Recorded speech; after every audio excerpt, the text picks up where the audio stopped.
In the aftermath of the Atlanta shooting tragedy, there seemed to be a lot of focus on the question of whether some or most of the victims were in fact sex workers. Sex workers in this case would probably mean prostitutes.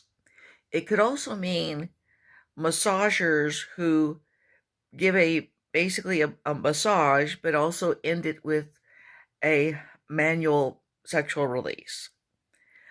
Now this leads me to the question of what constitutes a sex worker. I think most people would say, well, a sex worker is a prostitute. Anyone who gives a manual release of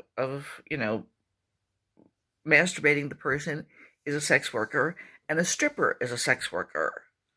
Okay. Would somebody who models lingerie be a sex worker? I mean, that can arouse some people. Also, would the writer of literature that is erotic or has a strong erotic component be considered a sex worker?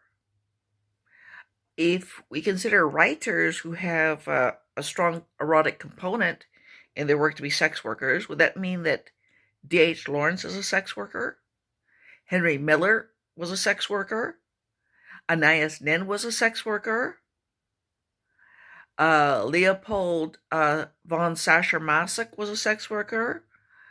And Anne Rice is a sex worker? So there is an odd question there. Does writing about sex make someone a sex worker? If you like what you saw here, please subscribe to my channel, like this video, and consider helping me out at my PayPal through ddnoe@bellsouth.net. Thank you.